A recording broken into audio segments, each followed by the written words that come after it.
ha guiado tu camino y a tu lado siempre está.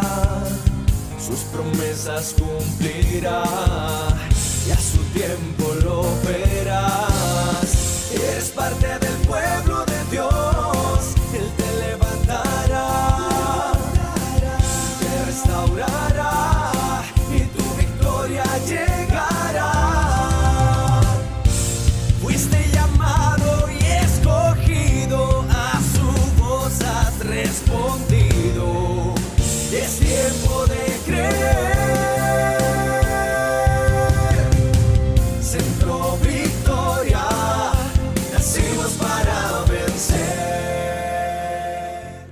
Diga entonces, no solo a ustedes, sino a todas las personas que nos siguen a través del canal de producciones Centro Victoria en YouTube. Vamos a invitarles para que abramos hoy la Biblia en un texto muy bonito, en la carta de Pablo a la iglesia en Colosas.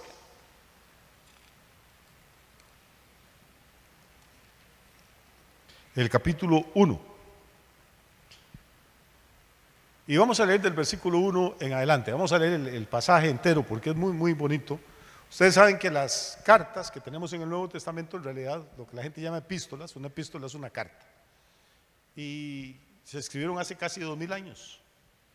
Se escribieron no en América, no en Europa, se escribieron en Asia, en el Oriente, Medio Oriente. Y en esa cultura las cartas se firman al principio y no al final. Por eso todas las epístolas de la Biblia empiezan con un saludo y explicando quién es el que la escribe.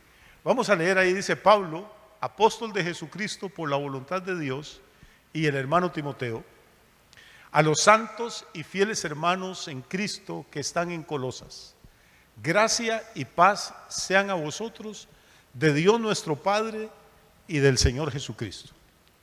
Siempre orando por vosotros, damos gracias a Dios, Padre de nuestro Señor Jesucristo, habiendo oído de vuestra fe en Cristo Jesús y del amor que tenéis a todos los santos, a causa de la esperanza que os está guardada en los cielos, de la cual ya habéis oído por la palabra verdadera del Evangelio, que ha llegado hasta vosotros, así como a todo el mundo, y lleva fruto, y crece también en vosotros, desde el día en que oísteis y conocisteis la gracia de Dios en verdad, como lo habéis aprendido de Epafras, nuestro consiervo amado, que es un fiel ministro de Cristo para vosotros, quien también nos ha declarado vuestro amor en el Espíritu. Por lo cual también nosotros, desde el día que lo oímos, no cesamos de orar por vosotros y de pedir que seáis llenos del conocimiento de su voluntad en toda sabiduría e inteligencia espiritual, para que andéis como es digno del Señor, agradándole en todo, llevando fruto en toda buena obra y creciendo en el conocimiento de Dios, fortalecidos con todo poder conforme a la potencia de su gloria, para toda paciencia y longanimidad, con gozo, dando gracias al Padre que nos hizo aptos para participar de la herencia de los santos en luz, el cual nos ha trasladado de la potestad de las tinieblas, nos ha librado, de la potestad de las tinieblas y trasladado al reino de su amado Hijo, en quien tenemos redención por su sangre, el perdón de pecados. Esto le muestra el corazón de un verdadero apóstol. Es un hombre que ha recibido informes a través de uno de sus colegas, de sus compañeros de ministerio, de Epafras, de lo bonita que está la obra, de lo que Dios está haciendo ya en Colosas. Y entonces él dice que no cesa de orar por esta gente para que Dios los llene de sabiduría y espiritual y de conocimiento y puedan andar como es digno del Evangelio, como es digno del mensaje que ellos han oído. Pero me encanta cómo termina este pasaje y ahí es donde nos vamos a basar para desarrollar hoy este tema.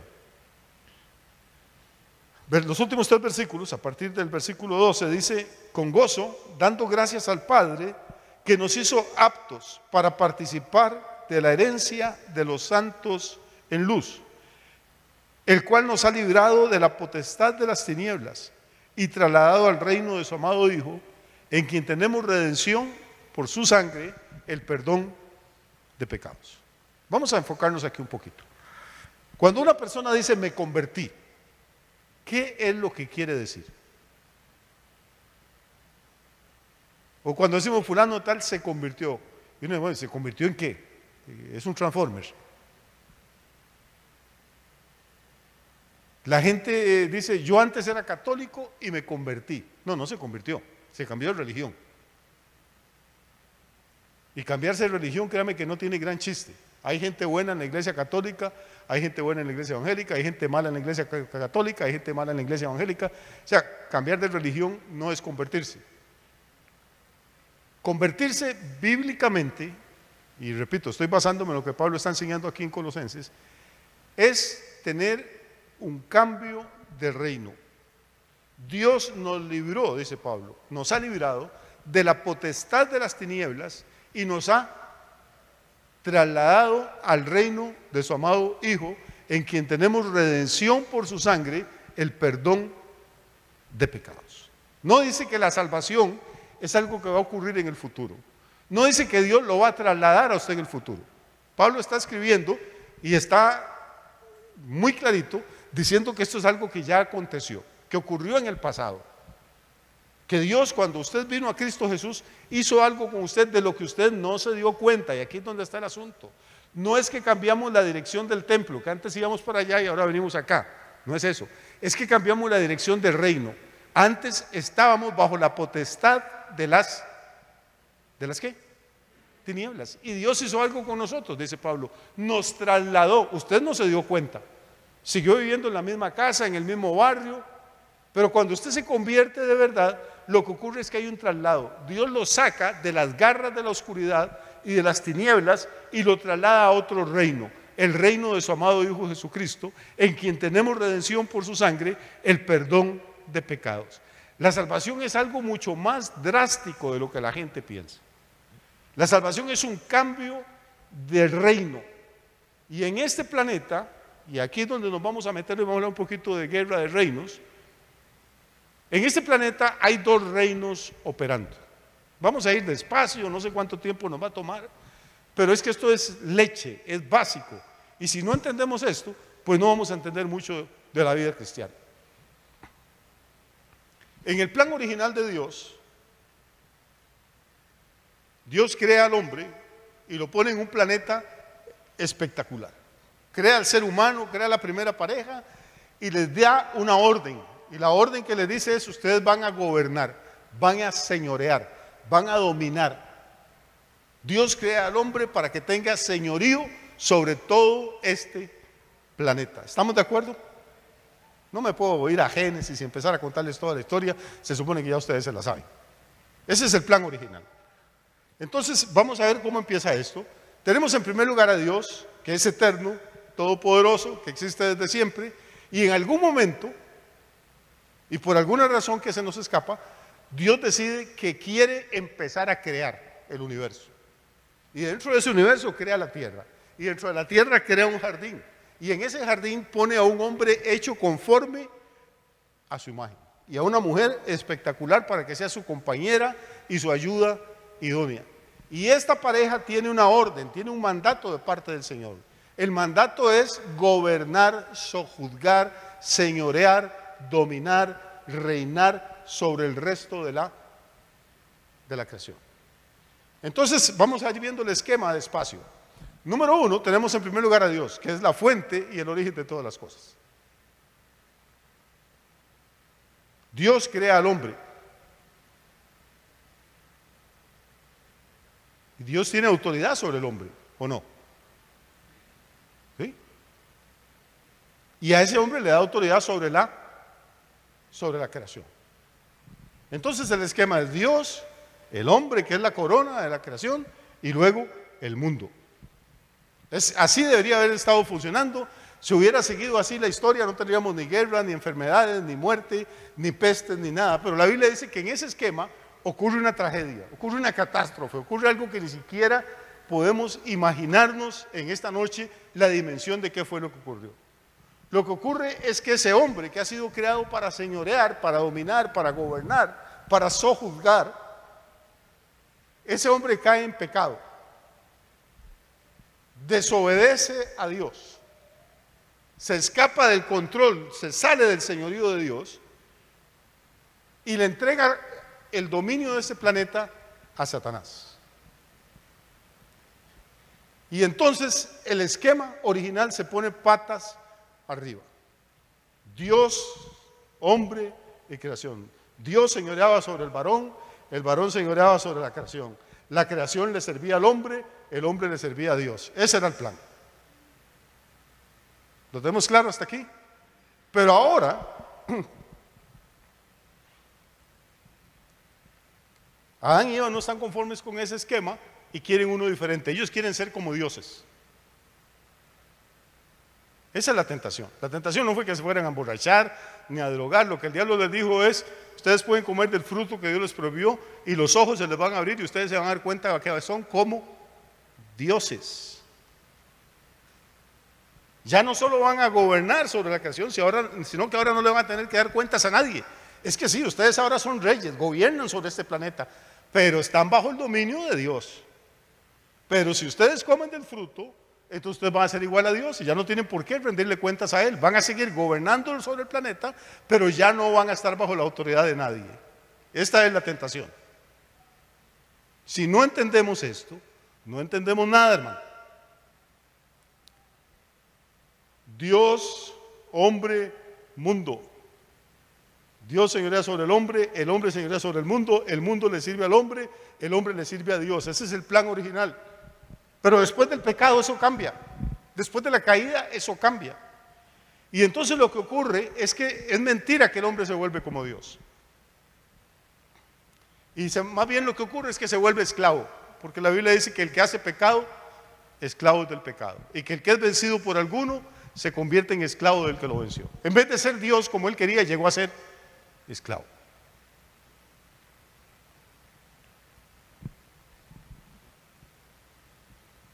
Y lo que ocurre entonces ahora es que ya el hombre no señorea, ya no domina, ya no sojuzga, ya no gobierna sobre su entorno, sobre el mundo, sino que ahora el entorno, el mundo y las cosas son los que gobiernan sobre el hombre. Dios creó todas las cosas para que le sirvieran al ser humano. Ahora el ser humano después de la caída le sirve a todas las cosas.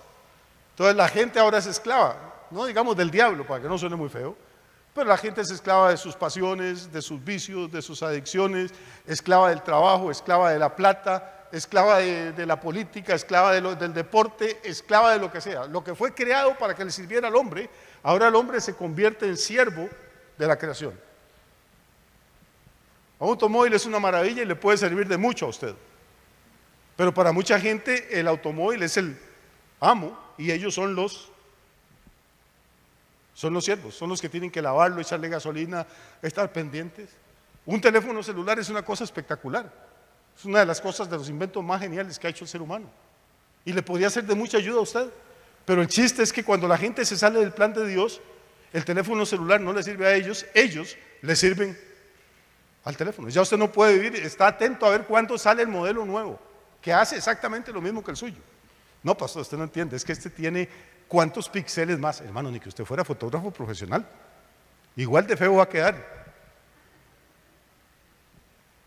La gente está comiendo y están comiendo con el teléfono a la par. Andan manejando, contestan el teléfono, van al servicio sanitario y llevan el teléfono. No pueden estar despegados, no se dan cuenta que son esclavos de algo que fue hecho para servirles a ellos, pero que como el plan original se dio vuelta y el mundo quedó patas para arriba, entonces ahora el hombre que no quiere servirle a Dios termina siendo siervo y esclavo de las cosas creadas. No sé si me estoy explicando.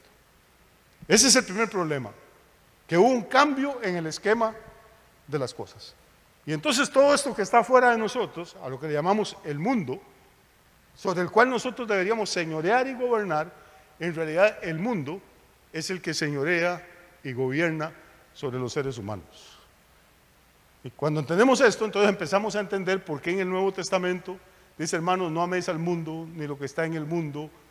El mundo es ese sistema de cosas que se desordenó, que a raíz de la caída quedó patas para arriba. ¿Me están siguiendo hasta aquí? A mí a veces me da risa cuando oigo a la gente discutiendo: hermano, la televisión es del mundo y la radio es del mundo y todo es del mundo, hermano. El mundo es cualquier cosa que no está operando en su vida conforme al propósito de Dios. Pero la caída del ser humano, la caída de Adán, tiene otro problema más grande. No solo trastorna el orden original, sino que trastorna algo dentro del ser humano. Y entra algo en el hombre que antes no existía. Recuerde que fue creado a imagen y semejanza de Dios. Adán fue creado santo, puro. Pero una vez que desobedece, una vez que se sale de la cobertura de Dios, una vez que decide que va a vivir la vida por su cuenta, porque él es más inteligente que Dios, entonces le ocurre algo a su interior. Y vamos a hablar un poquito de eso también esta noche. Vamos a ir al libro de Santiago para tratar de explicar qué es eso.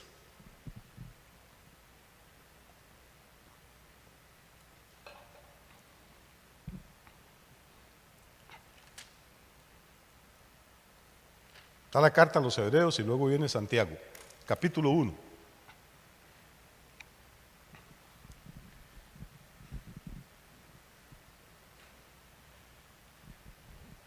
El versículo 12, por favor. Vamos a ir despacio, es un texto que todos ustedes se lo saben, pero vamos a ir despacio y lo vamos a analizar desde esta perspectiva que estamos tocando hoy. Dice, bienaventurado el varón que soporta, ¿la qué? La tentación, porque cuando haya resistido la prueba, recibirá la corona de vida que Dios ha prometido a los que le aman. Muy bien. ¿Pero qué es la tentación? Sigamos leyendo porque lo que sigue es muy interesante. Dice, cuando alguno es tentado, no diga que es tentado de parte de Dios, porque Dios no puede ser tentado por el mal, ni Él tienta a nadie. Ahora lo que va a hacer Santiago es darnos una explicación de por qué usted y yo somos atraídos por el mundo. ¿Por qué en vez de que el mundo nos sirva a nosotros, somos nosotros los que terminamos sirviéndole al mundo? Entonces no es Dios el que nos está tentando. Dios no puede ser tentado por el mal, explica Santiago, y Dios no tienta a nadie, sino que, verso 14, sino que cada uno es tentado cuando de su propia concupiscencia es atraído y seducido. Tengo malas noticias para usted, querido hermano, querida hermana. Usted tiene dentro de usted una cosa que se llama concupiscencia. Concupiscencia es una forma de decir malos deseos, que lo recibió de su papá y su papá lo recibió del abuelo suyo y el abuelo lo recibió del bisabuelo, y si seguimos echando el cassette para atrás vamos a encontrarnos con Adán. Cada ser humano después de Adán tiene dentro de él una cosa, algo, un deseo como el mismo que sintió Eva de comer la fruta. El deseo de transgredir las normas de Dios. Y no crea que estoy hablando de asesinar gente ni de traficar droga. Hermano, lo tenemos desde niños. Esos angelitos que dice la gente. Dígale a un niño que no haga algo para que vea las ganas que le dan de hacerlo. Dígale que no le puede comprar algo para que lo vea hacer berrinches y zapatear y tirarse al suelo.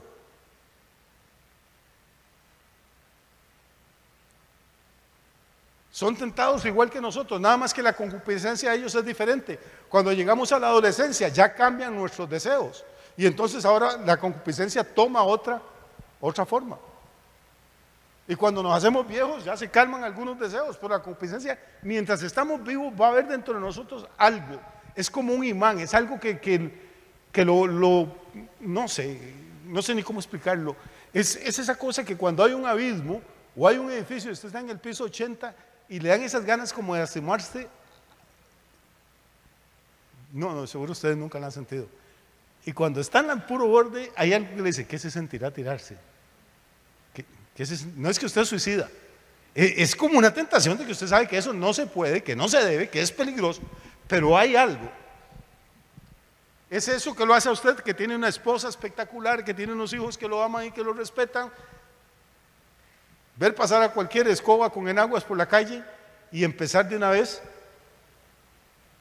a hacer esas miradas que hasta que se le ven los ojos vidriosos. No se le ha perdido nada por ahí, nada tiene que estar viendo.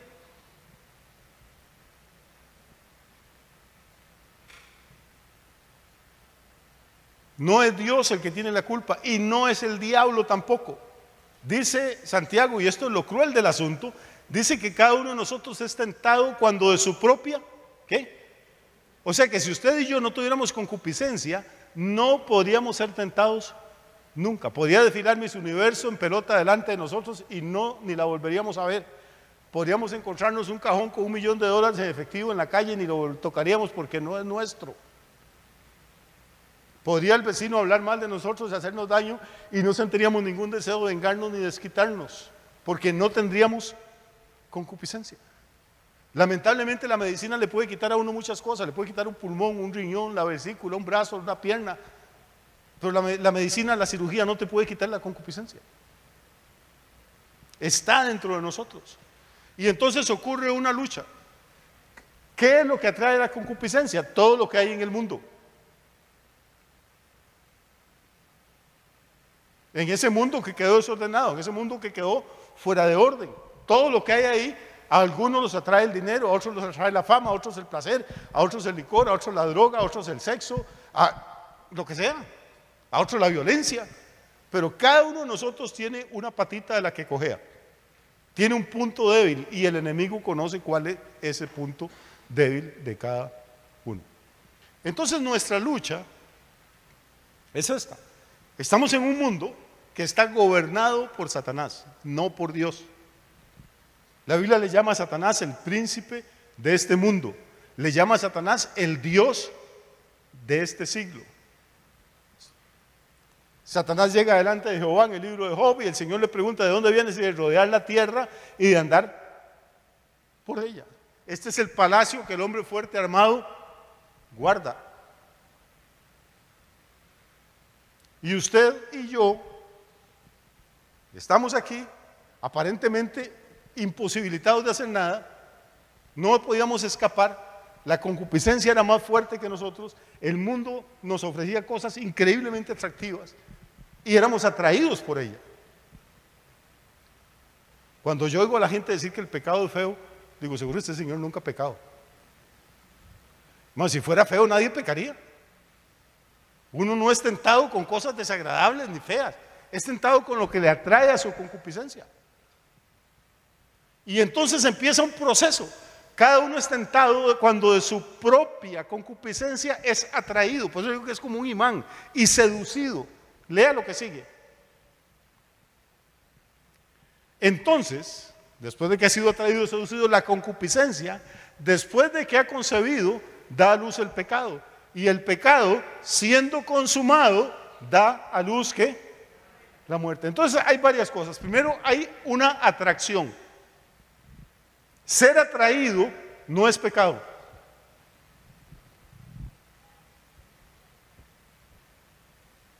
Que yo esté viendo una película y que qué mujer más bonita, no es pecado. Tengo ojos en la cara. O que usted diga qué hombre más bien parecido. De hecho, anoche estaba viendo una película, como por enésima vez estaba viendo Pretty Woman. Julia Roberts tenía 18 años. Está guapísima. Y lo peor fue que me gustó hasta Richard Gere. O sea, yo puedo decir qué tipo más bien parecido sin que me sienta atraído por él. Pero el problema es que después me quedo viendo a la vecina y digo, mira, la vecina tiene un toque como el de Julia Roberts.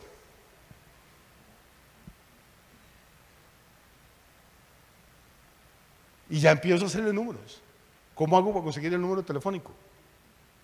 Todavía no he pecado, pero ya estoy embarazado del pecado.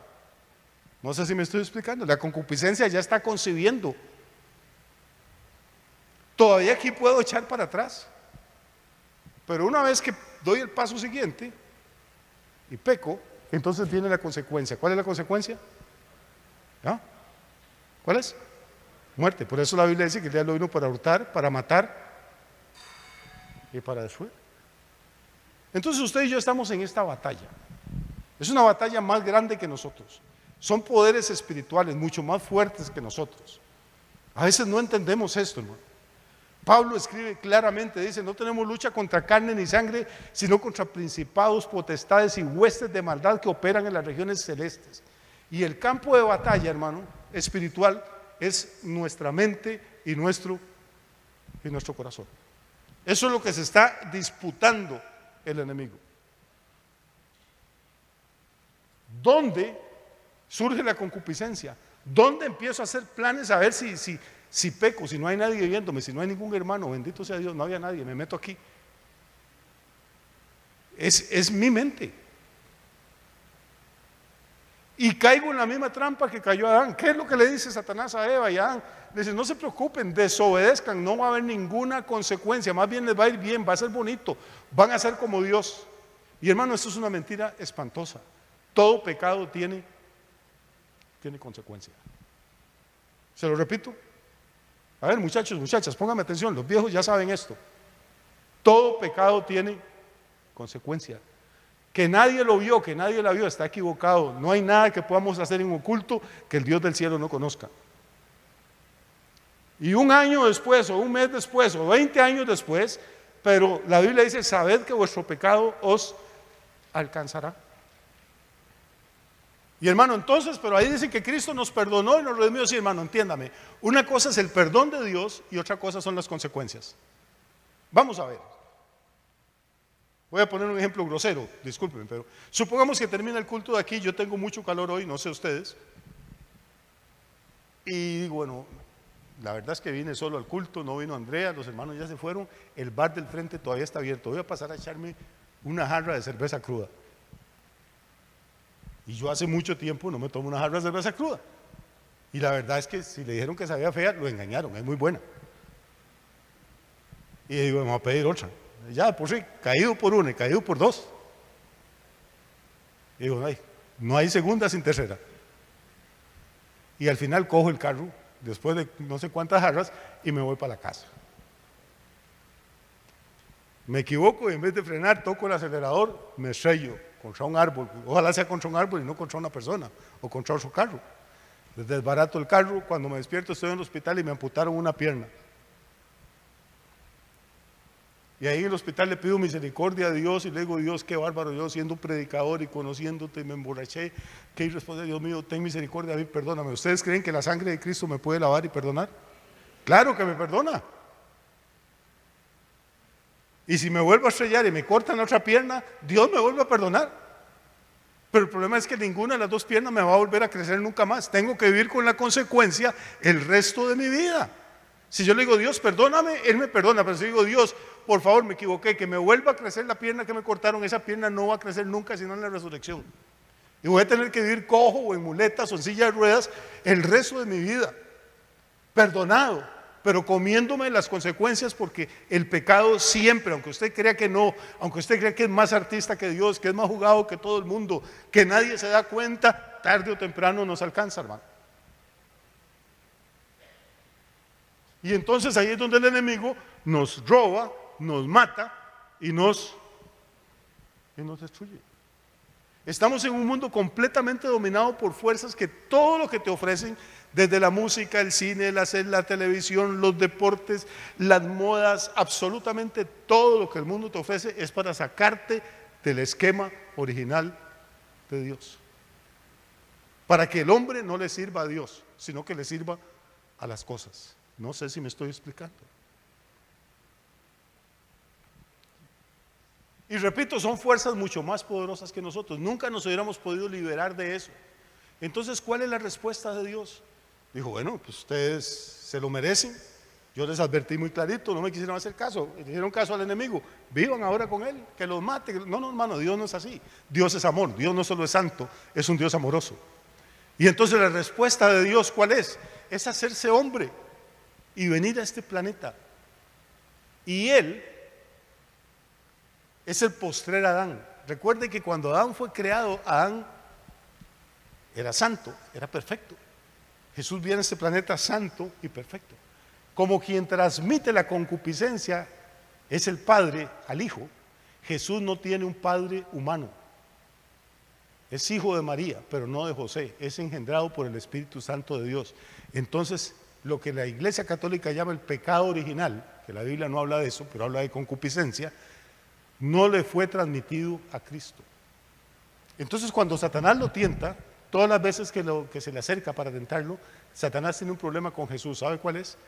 Que en él no hay concupiscencia. No hay ningún deseo de quebrantar la voluntad del Padre. Él dijo, yo no puedo hacer nada si el Padre que me envió no me dice que lo haga. Yo no puedo hablar una palabra si el Padre no me da para que la hable.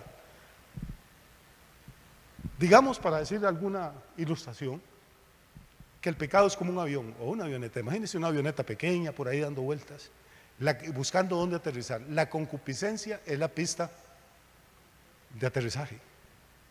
Y en Jesús no había ninguna pista de aterrizaje. El diablo podía volar, hacer ruido, dar vueltas, pero no tenía en la vida de Jesús nada donde aterrizar.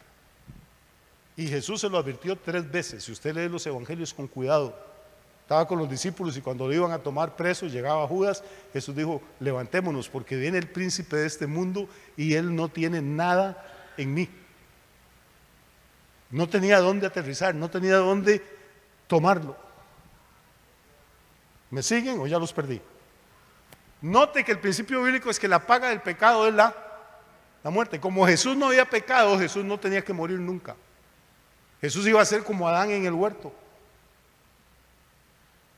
Cuando Satanás mueve a Judas y a los líderes religiosos y a los romanos para que maten a Jesús, eso es un error estratégico de Satanás. Entonces Jesús con esa muerte logra que el Padre ahora sí pueda condenar al enemigo y derrotarlo, y lo exhibe y triunfa sobre él públicamente en la cruz del Calvario. Por eso es que Pablo escribe en Colosenses que Dios nos trasladó del reino de las tinieblas donde vivíamos antes al reino de su amado Hijo, en quien tenemos redención por su sangre, el perdón de pecados. ¿Me siguen hasta aquí, hermanos? Entonces vea que convertirse no es que yo alce la mano en un culto. No, es que si usted se convirtió de verdad, si reconoció su pecado, si se arrepintió delante de Dios, si invocó la sangre de Jesús sobre su vida y se le dijo, Dios, ten misericordia de mí, Dios hace algo con usted espectacular, lo saca de la potestad de las tinieblas. Y ahora Satanás no es su señor, no es su dueño, ya usted no tiene por qué servirle a las cosas, ahora las cosas tienen que empezar a servirle a usted. Ahora Dios le va a dar a usted dones, le va a dar recursos, le va a abrir puertas, le va a dar talentos, le va a dar oportunidades para que llegue la bendición a su vida y usted ya no va a ser esclavo de las bendiciones, va a ser el que administra las bendiciones para la gloria de Dios. Cuando uno se convierte, lo que ocurre es que vuelve al plan original de Dios. Dios arriba, yo acá y las cosas debajo mía. Las cosas me sirven a mí y yo le sirvo a Dios. Hay una restauración del plan original del Señor.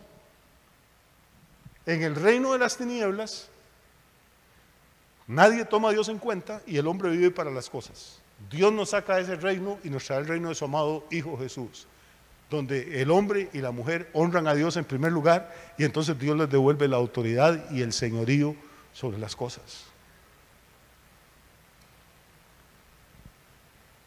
Y yo tengo casa. Pero hermano, yo no soy esclavo de mi casa está para servirle a Dios, para servirle a los hermanos. Dios me dio un carro, bueno, ahorita está en el taller, pero Dios me dio un carro. Pero yo no me veo, yo no voy a ir un domingo a la iglesia porque tengo que lavar el carro. Ay, hermano, es que yo oigo esas cosas y a mí se me vuela el cerebro. Digo, pero esta persona de verdad cree que es hijo de Dios y que es cristiano y que se va a morir y va a ir al cielo. Y no entiende que está dejando de ir a congregarse con los santos, a adorar al Dios del cielo, a oír una palabra revelada por lavar un pedazo de lata que se le va a oxidar algún día. Este señor no tiene carro, el carro lo tiene a él. No, hermano, es que te decía, hay culto, hay un ayuno, pero no puedo porque tengo que la casa está patas para arriba, tengo que limpiarla. Entonces usted no es siervo de Dios, es siervo de su casa. Entonces no ha entendido lo que es pasar del reino de las tinieblas, que está patas para arriba, a pasar al reino del amado Hijo de Dios. Y esto es lo que yo quería compartir con ustedes esta noche. Son dos reinos, hermano, y no hay paz, no hay tregua entre ninguno de los dos. Y uno no puede estar en la frontera, o está en uno, o está en el otro. Y yo lo que temo es que últimamente se ha estado predicando en las iglesias un evangelio tan aguado, tan raro, hermano, que lo que le dicen a la gente es, venga a la iglesia, venga tal como es, el Señor lo acepta, usted alza la mano, y ya ahora sí, ya va para el cielo, con solo que alce la mano. De vez en cuando, si quiere, eche una ofrenda, si quiere, viene al culto, si quiere, no viene, si quiere, ora, si quiere, lee la Biblia, pues todo es por gracia. No, hermano, yo creo en la gracia de Dios. Creo que ninguna obra me puede ayudar a salvarme. Creo que es por la misericordia de Dios. Pero creo que si Dios de verdad me trasladó al reino del amado Hijo Jesús, entonces Dios está arriba, sigo yo y después están todas las cosas. Y vuelvo al orden original. ¿Qué tenemos los cristianos? Excusas. Pastor, es que usted no entiende, créame que yo entiendo. Pastor, es que uno tiene familia. Sí, yo tengo familia también. Sí, yo crié hijos también. Sí, yo he trabajado también, no solo como pastor. Sí, yo he tenido patronos.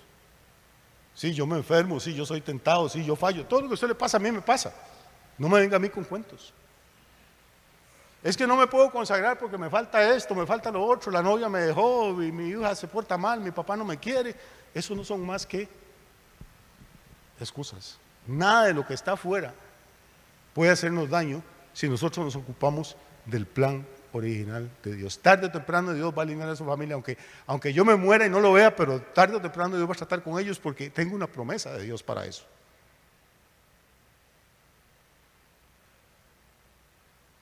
Yo me convertí cuando la Universidad Nacional había abierto aquí una carrera de economía. Y entonces yo aproveché, venía Otón Solís, venía saliendo de Harvard o no sé de dónde, venía de Inglaterra, de graduarse en la universidad, y era uno de los profesores. Yo me matriculé, hermano, era espectacular. Y resulta que me convierto a medio camino. Y lo primero que yo sentí cuando me convertí fue un hambre, pero era una obsesión por leer la Biblia, una desesperación. Para mí ir a la universidad era perder el tiempo oyendo a profesores de este calibre y de este nivel, y a mí me encanta estudiar. ¿Sabe qué hacía? Me llevaba la Biblia para clases, y mientras los profesores hablaban, yo tenía la Biblia sentada en los regazos y leía a escondidas de ellos. Y en los primeros 28 días de convertido me leí la Biblia completa, de Génesis a Apocalipsis. Yo no sabía que eran capítulos, ni versículos, ni nada. Y terminé en Apocalipsis y volví a empezar a leerlo. Yo me di cuenta que yo había nacido de nuevo porque uno de los pasajes de esa Biblia que estaba leyendo dice: desear como niños recién nacidos la leche espiritual no adulterada, para que por ellas crezcáis para salvación. Hermano, yo veo ahora gente que dice que es cristiano evangélico y no leen la Biblia, por Dios. Lo que medio entienden de la Biblia es lo que oyen al predicador una vez a la semana, que no tienen ningún hambre espiritual, no tienen ganas de crecer, no tienen ganas de hablarle de Cristo a nadie, no oran, hermano, no siembran, no. Pero somos felices y vamos para el cielo. Hay que tener cuidado, hermano. Una cosa son las emociones y otra es en cuál de los dos reinos estamos.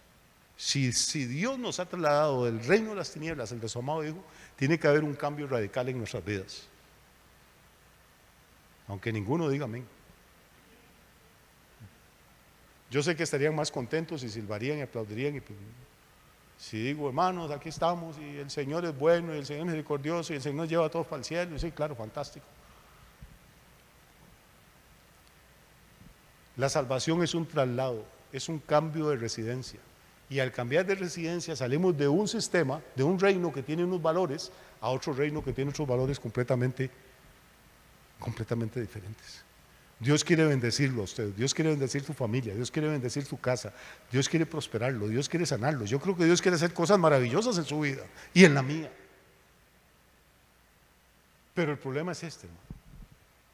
El problema es que en el reino de las tinieblas, así como la gente se convierte en sierva de las cosas, cree que Dios se convierte en siervo de ellos. La gente quiere un Dios que le conteste las oraciones, quiere un Dios que lo cure y que lo prospera, pero no quieren un Dios que les exija nada. Y en el reino de la luz, en el reino de Jesucristo, hay que volver al orden original. Y el orden original es que nosotros no somos primero, porque no somos dioses, porque no somos creadores, somos criaturas. Primero es el creador, después las criaturas y después las cosas. Las cosas nos sirven a nosotros y nosotros le servimos al creador. ¿Amén? ¿Sí? Y entonces, eso es lo que Dios quiere restaurar en su iglesia. No hay una tierra de nadie. O estamos en un reino o estamos en el otro. ¿Qué cree usted que pasaría? Y ya voy a terminar. Piénselo un momentito. No sé cuántos creyentes hay en Pérez Celedón, creyentes no, cuántos miembros de iglesias habrá en esta ciudad. Yo sé que hay la última vez había como 140 iglesias. Muchas nadie sabe ni cómo están, ni cómo se llaman, pero bueno, ahí están. ¿Qué pasaría si toda esa gente de verdad de pronto tomara en serio el Evangelio?